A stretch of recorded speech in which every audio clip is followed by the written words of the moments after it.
अस्सलाम वालेकुम। Welcome to PS6 power lunch. और वाकई में ये एक पावर लंच है जो जिस तरीके से कल आपने एक रिस्पांस दिया है तो वाकई में लगा कि आप लोगों की भी जो पावर है वो हमें फील हुई। तो सबसे पहले तो आप सभी का बहुत शुक्रिया।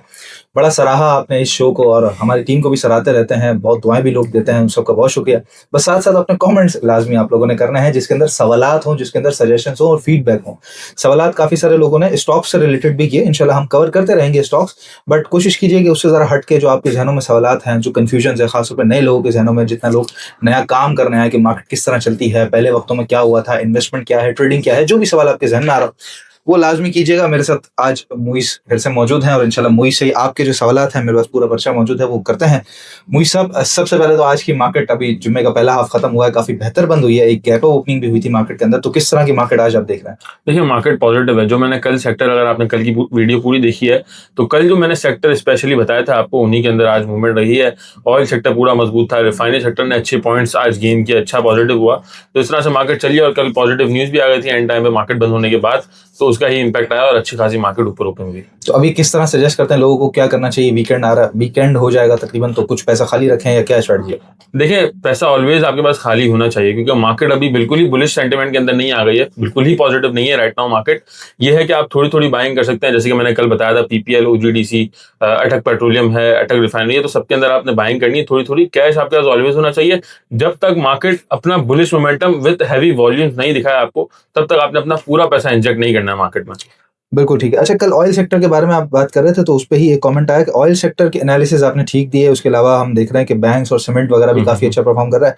बट रिसेंट कई महीनों से फार्मा उस तरीके से परफॉर्म नहीं कर पाया, तो फार्मा के जो लैक लिस्टर परफॉर्मेंस है उसके पीछे क्या वजह है? देखिए, फार्मा सेक्टर अगर आप देखें, आज से 1.5 साल पहले तो उसने अच्छी परफॉर्मेंस दिखाई थी, जिसके अंदर सिटी फार्मा ने बहुत अच्छा गेन किया था, गैलेक्सो नीचे था वो ऊपर चल गया था, AGP सब ने ऑल टाइम हाई और नियरली हाई लगाए थे अपने। उसके बाद थोड़ा सेटल डाउन हो रहे हैं। अब अच्छी बात यह है कि न्यूज के अंदर फार्मा कंटिन्यूसली है, उनकी अर्निंग्स बढ़ रही है, उनकी जो प्राइस डिस्कवरी है वो अपनी प्रोडक्ट्स की अच्छी कर रहे हैं, तो उससे gross profit, even profits pharma sector के अच्छे हो रहे हैं। अब फार्मा सेक्टर का क्योंकि पी ज्यादा होता है, ऑलवेज उनकी अर्निंग्स कम होती है, प्राइस जो है वो ज्यादा होती है हमेशा।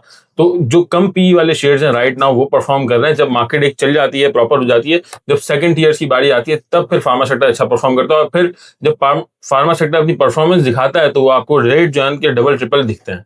पी को जरा आसान अल्फाज में एक्सप्लेन कीजिए। देखिए, price to earning ratio, suppose Glaxo का शेयर इस वक्त 400 रुपए पर ट्रेड कर रहा है और उसकी अगर प्राइस 400 रुपए है और इसकी अर्निंग 20 रुपए है, तो इस वक्त समझ लें कि 20 के पी पर ये मिल रहा है राइट नाउ, तो बहुत महंगा हुआ। इवन अगर आप बैंकिंग सेक्टर में देखते हैं तो 5 का पी, 6 का पी चल रहा है। रिफाइनरी के अंदर देखते हैं तो वही, अगर अच्छी रिफाइनरी तो यही पी चल रहा है। ऑयल के अंदर भी 7-8 का पी चल रहा है। तो जिनका पी ज्यादा है वो सेकंड ईयर या थर्ड ईयर के अंदर आता है, तो इस वजह से परफॉर्मेंस भी थोड़ा लेट आती है। जब मार्केट चली जाती है, प्रॉपर्ली हर चीज हो जाती है, तो उसके बाद फिर सेकंड ईयर का नंबर आता है और फिर तेजी से परफॉर्मेंस दिखी जाती है। बिल्कुल ठीक है। तो फार्मा में कुछ एक दो स्टॉक्स आप बताना चाहेंगे जिन पर नजर रखी जाए जब वो सेकंड ईयर चलेंगे तो? देखिए, सबसे पहले तो ऑन टॉप है गैलेक्सो, क्योंकि इसकी प्रोडक्ट्स बहुत अच्छे हैं, सेल्स कंटिन्यूसली बढ़ रही हैं और अर्निंग्स भी अच्छी हैं इसकी।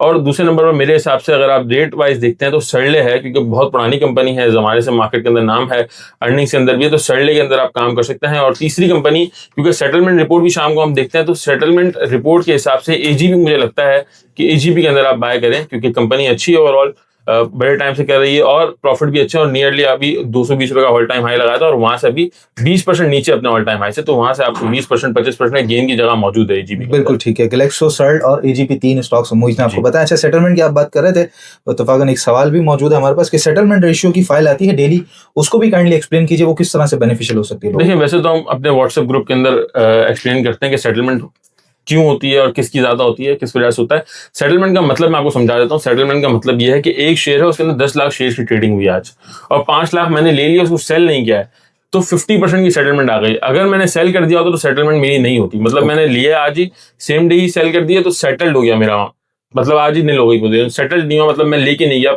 डिलीवरी नहीं उठी, तो इसको सेटलमेंट कहते हैं। सेटलमेंट ज्यादा आती है मतलब ज्यादा शेयर लोगों ने बाय कर लिए हैं, मतलब अपने पास होल्ड किए हैं, तो वो अच्छी बात होती है कंपनी में। बिल्कुल ठीक है।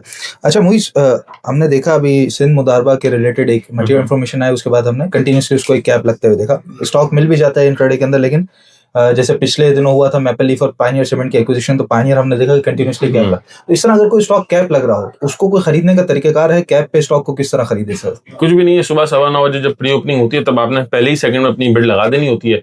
तो अगर कोई सेलर आएगा तो सबसे पहला अगर नंबर आपका होगा तो आपको मिल जाएंगे शेयर्स, बस यही है। इसके अलावा और कोई वे नहीं है। और ये है कि अगर आपके किसी जान पहचान वाले के पास शेयर हो तो आप एनडीएम करवा सकते हैं, लेकिन वो फिर रेट ऊपर ऊपर नीचे रेट वो आप खुद डिसाइड करेंगे, उस तरह से आप बाय कर सकते हैं। अच्छा चलो, एनडीएम का फिर हम पूछते हैं सवाल आपसे कि एनडीएम क्या होता है। इसके अलावा एक और इम्पोर्टेंट बात खासतौर पर नए लोगों के लिए बताइएगा। जिस तरह हम देखते हैं, जैसे ईपीसीएल कल हम देख रहे थे कि कैप लगा हुआ था 30 रुपए से फौरन 33 रुपए हो गया। इसी तरीके से हमने पिछले दिनों देखा था कि सेंचुरी पेपर में एक अच्छा गेन मिला था। अगर नेशनल रिफाइनरी हम देखें तो 400 से 440-44 उसने एक हाई लगा दिया। अब नेशनल रिफाइनरी में हमें नजर आता है कि 400 से 440-44 आ गया तो 40 रुपए नजर आते हैं, बट ईपीसीएल में नजर आता है कि यार सिर्फ 3 रुपए बचे हैं।